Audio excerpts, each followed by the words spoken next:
எல்லாருக்கும் வணக்கம். இந்த பதிவில் எதை பற்றி பார்க்க போகிறோம்னா, அதாவது மக்களே, நான் ஏற்கனவே சொன்ன மாதிரி தான், எந்த ஒரு சம்மந்தம் இல்லாமல் திடீர்னு திமுக வந்து பார்த்தீங்கன்னா விழா நடத்துவாங்க. ஏதோ ஒரு விழா அப்படின்னு சொல்லி நடத்துவாங்க. அந்த விழாவில் இப்போ புதுசாக வந்து ஒரு விஷயத்தை வந்து ஒன்று ஆரம்பித்து பண்ணுறாங்க. என்னென்னா, இந்த யூடியூப்பில் உட்காந்து பேசிகிட்டு இருப்பாங்க பாருங்கள். நான் தான் வந்து அரசியல் விமர்சகர்கள்னு சொல்லிட்டு இந்த டுபாங்கூர் விமர்சகர்கள் இருப்பாங்களே, அவங்களெல்லாம் கூப்பிட்டு தளபதி விஜய் அவர்களை கடுமையாக திட்ட வைக்கிறது. புதுசாக வந்து அரசியல் கட்சி ஆரம்பிக்கிறவங்க, நேற்று கட்சி ஆரம்பிக்கிறவங்க எல்லாம் திரு ஸ்டாலின் அவங்கள வந்து நான் வீழ்த்திடுவேன், திமுகவை வீழ்த்திடுவேன், திமுகவுக்கும் தாவேக்காவுக்கும் தான் போட்டி அப்படின்னு போட்டியை சொல்லிட்டு திரிகிறாங்கன்னு சொல்லிட்டு இந்த யூடியூப்ஸ் எல்லாம் கூப்பிட்டு உட்கார வச்சு பேச வைக்கிறது விஜய் அவர்களை.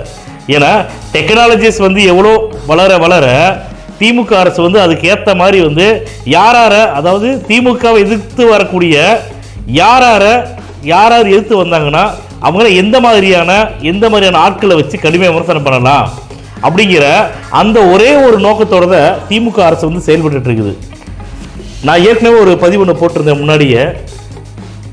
திமுக அரசால் தான் இப்போ பார்த்தீங்கன்னா 2021 இப்போ 25 வரைக்குமே இன்னும் 26 பிறக்கல. இதுக்குள்ளே பார்த்தீங்கன்னா 4,30,000 கோடி வந்து கடன் வாங்கியிருக்காங்க. அப்படிங்கிறத நான் ஒரு தோராயமான ஒரு புள்ளி விவரத்தை நான் வந்து கொடுத்தேன். நான் ஏன் மக்கள் இதை சொல்கிறேன்னு கேட்டிங்கன்னா, திமுக வந்து யாருமே எதிர்த்து வந்து அரசியல் பண்ணிடக்கூடாது. திமுகவுக்கு இப்போ வந்து ஏமாந்த ஒரு கட்சி எதுன்னு கேட்டிங்கன்னா அதிமுக மட்டும்தான். அதிமுக தான் திமுகவோட பிரதான எதிர்கட்சி அப்படின்னு மாறுதட்டின்னு சொல்லணும். ஏன்னா 2021 அப்புறமா நடந்த உள்ளாட்சி தேர்தலாக இருக்கட்டும், சில தேர்தல்கள் நடந்துச்சு. அந்த தேர்தலில் அதாவது ஆளுங்கட்சியாக வந்து அதிமுக இருக்கும்போது உள்ளாட்சி தேர்தலில் வந்து தோல்வியுற்ற ஒரே ஒரு கட்சினா அதிமுக தான். அந்த அளவுக்கு வந்து எடப்பாடி ஐயாவுக்கு வந்து செல்வாக்கு குறைஞ்சு திமுக மேலே, அதாவது அதிமுக மேலே வந்து விரக்தி இறங்காட்டி திமுக வந்து ஜெயிச்சாங்க. உள்ளாட்சி தேர்தலில் வந்து ஆளுங்கட்சி தான் ஜெயிக்கும் அப்படிங்கிறது வரலாறு. ஆனால் அதை வந்து அதிமுக வந்து தவற விட்டுட்டாங்க. இப்போ திமுக பொறுத்த வரைக்கும் அதிமுக தான் எதிர்கட்சியாக இருக்கணும் அப்படின்னு விருப்பப்படுது. ஏன்னா எத்தனை தேர்தல்கள் வச்சாலுமே திமுகவை ஜெயிக்க முடியாது அப்படிங்கிறது உண்மையாயிருச்சு.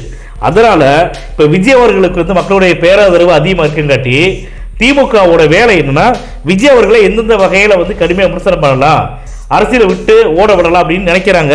ஆனால் திமுகவோட கனவு எப்பவுமே பலிக்காது. தமிழக மக்கள் வந்து எப்போ முதல்வராக விஜய் ஏற்றுக்கிட்டாங்க.